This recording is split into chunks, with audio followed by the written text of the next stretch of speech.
Hi, I'm Shayna, and if you're new here, welcome to my channel. I am reviewing Love Island USA Season 4, Episode 25. I should be sleeping right now and getting ready for work in the morning, but instead I was up watching Love Island, so let's talk about it. So we start off with Phoebe pulling Sydney to the side to discuss Isaiah. Phoebe tells Sydney everything that happened in Casa Amor. Sydney she's receptive of the information. She's like, you know what, he didn't tell me any of this. She didn't get mad at Phoebe about it. She got in her feelings and was on the verge of tears. We know Sydney is a crier, so she was ready to just let it flow at that point. She was upset because he was dishonest or he, withheld truth. She said he didn't tell her 90% of that information. We switch over to Jared, and he's having a chat with Sensei. He tells her after Casa Amor and the recoupling that he's just gonna sleep outside on a daybed. There's an issue between him, and a love triangle, sort of, because Kat's involved as well. Uh, she's fine with that, and she says, you know what, I'm not going to try to pressure you to do anything. At this point, I'm thinking she must just want to be in the villa. Like, she just wanted to be in the villa. She's not really too concerned because her goal, when the Casa Amor girl's goal, is to make it into the villa. But she does seem a bit hurt that he won't even sleep in the bed with her. We switch back over to Phoebe and Isaiah. They're talking on the other side, and he's saying he messed up. He really basically made a bad decision by not coming back single. He really messed up with Sydney. And she said she has feelings for him. And she said, hey, I'm here as well. I have feelings. My feelings are valid and they matter. And I feel them, so they shouldn't be ignored. At first, he was seeming a little possibly defensive because he's like, look, it is what it is. I picked you, but I really now know that I want Sydney. But he does eventually take accountability. It doesn't take him long. He takes accountability and apologizes. She's just saying she is upset because she had genuine feelings for him, and he really led her on and led her to believe that they had potential when they got back to the villa, that there was a chance, there was some hope, and there just wasn't. Asini is on the other side. She's finally letting out a good cry in Zeta's arms. Zeta is just consoling her, rubbing her back, and giving her a good hug. Isaiah goes and he apologizes to Sydney. She just keeps saying she doesn't want to look like a fool anymore. She's not this girl. This is not who she is. This is what we've been seeing, so we don't know anything prior to or how you are outside of this. But, I'll just leave it there. So everyone's getting ready for bed, and Naja tells Zeta she can't wait to sleep next to Jesse. And Zeta's like, well, you mean Jeff? And she's like, well, I'm telling. And I'm just like, I don't care what you say. Naja is not feeling Jeff. She doesn't really want that man.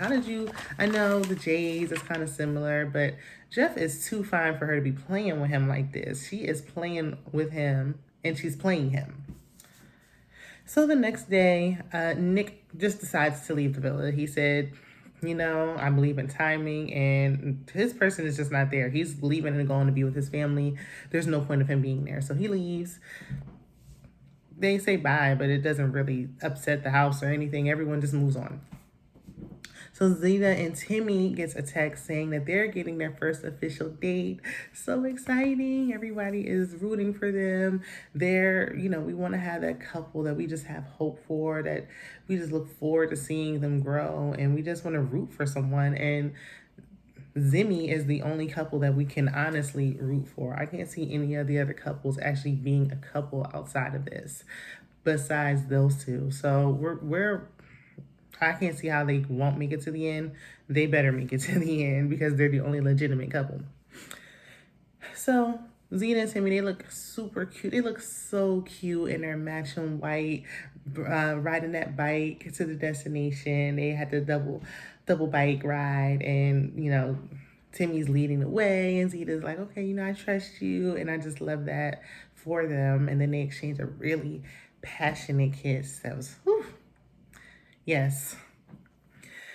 So Shinsei tells Jared that she was caught off guard that he was sleeping with Kat in a day bed. He made it seem like he's just gonna be out there alone when he wasn't. He was in the bed with Kat last night.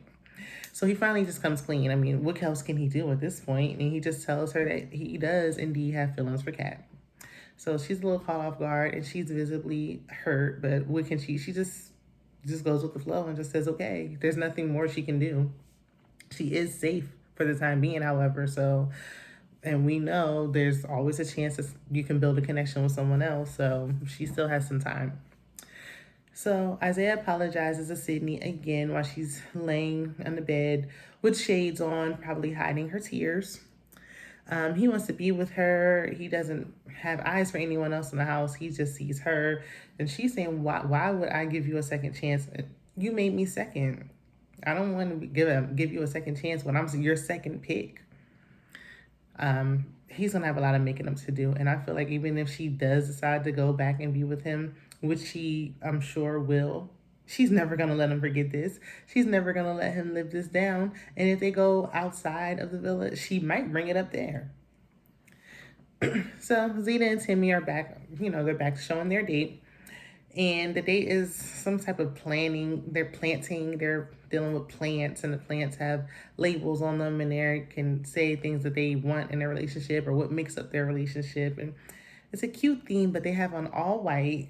They have on like beach shorts, and it's just, and then they're doing, I don't have a green thumb. I don't want to do that. But I thought it was cute that they just went along with it. They were just so happy to have a date outside of the villa and have that alone time together. And it was just beautiful. Timmy told her that he does see her outside of this villa being the one for him. She's his person. And when somebody says you're my person, that is strong right there. And he's just pouring it on thick and letting her know, like, yes, I don't want to be exclusive with you here. I want to be exclusive with you in life, period. I want you to be my girlfriend. So, of course, she obliges. She wants the same. And they share another nice, intimate kiss. It's very cute. Just something that we needed, something very lighthearted. And I'm glad that they are an established couple at this point. Jared, on the other hand, has also told Kat that he only has eyes for her. And so he made it clear that he's only going to be looking at her going forward. The only thing is that she's a single girl right now. So we'll see. Phoebe, the next day, just decides she wants to move on from this Isaiah love triangle. She goes and finds Chaz. And she said even though Bella is her best friend in the house, she saw potential with him. And of course, he's just like, yeah, I want to see what's going on with you too. Of course he did. It was just for her, I feel like it was just an easy fallback. Like, yeah, I'm going to hurt Bella, unfortunately, but, I have some security in the house. I don't know what anybody sees in Chaz. I don't see it. So Zeta comes back. They come back from their date, Zeta and Timmy, and she immediately sits down with the girls. He's with the guys. And she lets the ladies know that what he said and how he asked her to be exclusive and how romantic it was, straight from the movies. They start screaming. You would have thought he got down on his knee and proposed. I mean, everybody could hear these girls yelling. But it's just, there's no other couple that's more deserving of this moment. I mean, there were sweet messages at the end of the episode, but this is the only one I felt was truly, truly genuine and felt on both sides. Both parties feel the same about each other. And they keep saying, they were with each other since day one, and they were. So, and I just must say, Zeta, her skin complexion and that sun just looked amazing. She's so pretty. So, Deb gets a text about the recoupling for the singles. Sydney is realizing that she may go home now because of this, and she's blaming Isaiah instantly because he got her in the situation. So now that this is happening, she's really not going to let it go. I don't think she's going anywhere, honestly, but we don't know. We have no idea. So we get to the recoupling, and Jeff is just so hood. It's sexy though. Like, I don't know what Naja doesn't see in him. She's putting on the show right now like she likes him, but I don't think he's her type. But I don't know why. I liked it. So he picks her, and then, like I said, I still don't think she really wants him, but she wants to be safe. So of course she's gonna go. Where else was she gonna go? She tried Isaiah, he didn't want her. I mean, she tried to look elsewhere, but at this point, it's safe to be with him. But he's saying he wants to introduce her to his mama and all that and give up his player ways. Yeah, you should give up your player ways for somebody who genuinely wants you. But he'll see when he watches this back, he'll realize. So I said Jesse needs to find a sister to rebraid those braids. Obviously, Deb can braid, and so he's been hanging on to those braids since day one, episode one. It's time to just wear your hair loose in a nice little fro or something. But I'll let it go. It doesn't seem like anyone there, knows how to braid hair, so I'll just go ahead and let that be. But I mean, if you're gonna be having that type of style, you need to be with someone who is able to maintain it in rough situations like this.